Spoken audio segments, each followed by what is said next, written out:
Kituo cha kukuza na kulea vipaji Buguni Youth Center kimefunguliwa rasmi leo siku ya Jumamosi tarehe 14 mwezi wa pili 2026.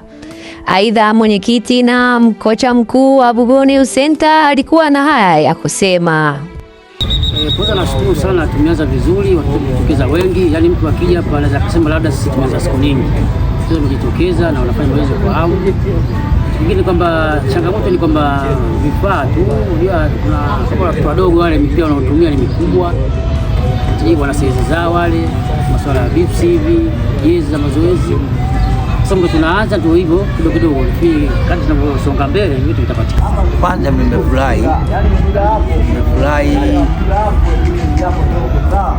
kukamilisha uzinduzi wa kituo chetu hichi, sababu kwa muda mwingi mimi na wenzangu tulikuwa na mawazo kwa nia ya kuanzisha jambo letu kama hili ili kuwasaidia watu wa Buguni.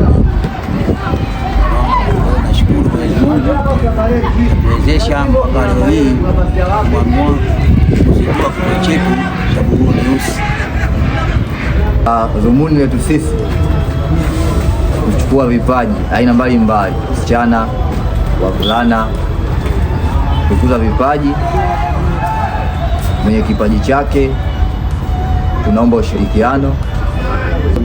Maoni yangu na wasa wazazi walete watoto zao waje kukuza vipaji vyao. Kila kitu mwanzo kinakuwa mgumu, baadaye kinakuwa chepesi. Mwanzo mgumu, baadaye inakuwa wepesi, kwa sababu watu wengi wanataka vijana wao wacheze mpira. Kumwomba Mungu tu wazazi waitikie wito wa walimu, wazazi wazidi kujitokeza kuwaleta watoto wawepo kwenye vituo, kwa sababu hii itasaidia sana katika kata yetu ya Buguni, kuepusha watoto kuwepo kwenye makundi, kushiriki kwenye makundi ambayo sio mazuri. Kwa mfano kama katika kucheza kamari, akuta vijana wengi sasa hivi watoto wetu wanakuwa wanashiriki kwenye kucheza kamari na vitu vingine, lakini hii itasaidia sana mtoto kwa kwenye sehemu salama. Mzazi anapomruhusu mtoto wake aje kwenye kituo, na maana ajue kabisa kwamba hapa yuko kwenye malezi na sisi tutawalea watoto kama wanavyowalea wazazi nyumbani. Kuja na kituo, lakini kituo ambacho kitakuwa madhubuti. Ukianza kuangalia kwenye fomu ya kituo ina maelezo kadhaa ambayo yanaonyesha ni namna gani tumedhamiria kwenye hilo, kwa maana kwamba tutaki tu mchezaji awe tu ni mchezaji mpira, kwa sababu kwenye mpira tunahitaji zaidi nidhamu, na wachezaji wetu wengi wazawa, nidhamu imekuwa ni changamoto kubwa sana kwenye maisha yao ya mpira. Kwa tunahitaji nidhamu, na nidhamu ina uwanja mpana zaidi.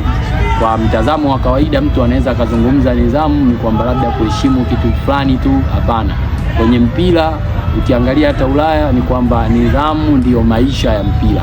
Ndio maana leo mchezaji wa Ulaya akiwa na changamoto aidha ya ubaguzi ama vitu ambavyo hata vikiwa nje ya mpira, unaweza kukuta kwamba anaondolewa kwenye mchezo, kwa sababu mchezo wenyewe ni mchezo ambao unahitaji nidhamu zaidi na maisha ni uwe mtu wa social, yani mtu ambaye una uwezo wa kushirikiana na watu wengine, Kwa hiyo sasa sisi tumeangalia kwenye engo zote hizo, na ukiangalia kulingana na hilo kwenye fomu kuna sehemu ambapo tunamtaka mzazi atuconnect sisi walimu wa kituo pamoja na mwalimu ama walimu wa shuleni ambapo mtoto anasoma. Hii ni kwa sababu gani? Tunahitaji kujua maendeleo yake akitokea nyumbani, shuleni pamoja na akiwepo hapa kituoni. Ili mradi nini? Tuwe tunamkuza pamoja.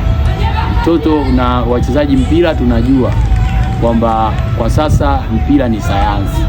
Na unapozungumza sayansi unahitaji vijana wawe tayari kupokea, kusikiliza na kufanya kile kitu ambacho kinatakiwa kufanyika kwenye mpira. Kwa maana hiyo tumeangalia kwamba hatutaki tu mchezaji awe na kipaji tu, lakini pia awe na malezi bora ya soka, awe na malezi bora ya kujifunza kwa maana ya elimu, awe na elimu pia. Hatujasahau hususani kwenye dini, kwa sababu miongozo ya kidini inasaidia mchezaji kufanyaje, kujisimamia hata kwenye mazingira magumu. utaona baadhi ya wachezaji ambao misingi yao ya kwenye dini na changamoto walizopitia zimewasaidia kwa namna moja ama nyingine kufanyaje, kujibalance, kuendelea kukaa kwenye mstari mpaka leo tunaona kama kina Sadio Mane na wengine. Kiongezea Mgunigana na Ngoni, naomba tushirikiane kwa pamoja, waje makocha kushirikiana katika jambo hili, kwani jambo hili sio pekee yetu. Kwa hiyo kupitia kituo hichi, kwa sababu ndio kituo kikubwa sasa kimefunguliwa kwetu katika kanda yetu hii, naomba tushirikiane. Kubwa na muhimiza na diwani wetu katika jambo hili, kwa sababu vijana wake wapo katika mapito magumu. Sasa tunaanza katika mwanzo mgumu, kwa hiyo tunaomba na tushirikiane naye, tutamwita hapa tuje kumfikishia kwetu. Na kingine, kwa sababu kama tunaanza mwanzo mgumu, tuna shida na vifaa kwetu bado changamoto, sasa mipira, bipsi na kadhalika, vitu vya michezo. Pia wadau na wachezaji wa zamani walipata nafasi ya kutoa maoni yao juu ya kituo hiki. Maoni yangu ni kwamba leo muendelezo huu ni muendelezo wa watoto, na siku zote vipaji vinatoka kwa watoto. Kwa maana moja kwa moja, yani huu ni muendelezo mzuri, muendelezo mzuri, na unaweza ukaleta faida baadaye. Na siku zote muonekano unakuwa sio kwa kwanza, muonekano ni mwisho. Kwa hiyo faida inaweza kupatikana mwisho, sio mwanzo. Kwa hiyo kupata tabu, kupata mitihani ni kawaida. Mimi naona hili jambo liloanzishwa ama lilokuwepo ni zuri na lenye faida. Moja, kwanza wao wenyewe kwanza kujiendeleza kwanza katika maisha yao, na pili ni kujenga kwamba nidhamu ya watoto kutokana na mazingira ambayo yao, na ni uzuri kwamba leo kila faida ambayo inayotokea kwa upande wao inaanzia chini, haianzi juu. Kwa moja kwa moja itawajengea sifa vile vile katika mambo mengine ya baadaye, kuonekana kwamba kuna faida ipo na muendelezo. Nashukuru sana viongozi na makocha kuandaa jukumu hili kutokana na michezo bwana, fursa kubwa sana kwa vijana. Kwa walimu, viongozi waliojitolea kuanzisha akademi hii, mimi naomba na washikamane na wazazi wenye watoto zao, wapenzi wa mpira, watu wote ambao wanajua kujitolea, wana uwezo, waje kujitolea kwenye akademi yetu ya Buguruni iliyoanzishwa. Kwa kifupi, tuwe na ushikamano kuanzia viongozi, makocha na wazazi, tuwe na jambo moja, tushikamane kwa kitu kimoja, tujue tunaangalia akademi yetu, kutokana wapo kweli wenye vipaji wengi, ila kutokana hawana nafasi na hawana fursa kama hizo, lakini kutokana na makocha wameamua kujitoa na wazazi tujitolee vifaa, tuangalie watoto ni vipaji, tujue tunasonga. Kwanza ni furahi kuwapongeza walimu walianzisha kituo hichi katika maeneo ya Buguruni, kwa maana kwa maeneo ya Buguruni kwa kuna kituo cha watoto. Wazazi na washauri wazazi wenzangu walete watoto zao wafanye mazoezi.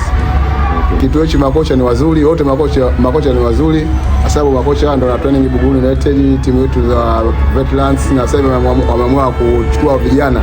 Naamini hawa ni makocha wazuri kutoka kwetu Buguruni. Mimi nasema kituo kimeanzishwa ni vizuri tu. Sema na sisi watu wa Buguruni tuna mshikamano, tuna ushirikiano, tusiweke majungu, tuseme timu hii ya nani au mtoto fulani mwenye uwezo acheze. Kama ilivyo ada, mpira una njia zake na misingi ina muda wake. Muda kwa watoto wetu ni sasa. Tuwape nafasi na tuunge mkono wasimamizi wa kituo hiki kwa hali na mali. Usiache kusubscribe YouTube channel yetu, naweka komenti yako, pia usiache kulike BYC TV. Tupo na wewe. Allahumma kana alayka Allah, Mola tufanye basi pata khair katika vyote, atukushima katika jambo letu, tupate khair katika mambo yetu yote na muda wote. Allahumma la sahla illa ma ja'altahu sahla wa anta taj'al al-hazna sahla idha shi'ta sahla. Allahumma la sahla illa ma ja'altahu sahla wa anta taj'al al-hazna sahla idha shi'ta sahla. Wabillahi tawfiq inshallah, wa ya'muruna Allah walhamdulillahi rabbil alamin, wa nashkuru Allah walhamdulillah.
Now we are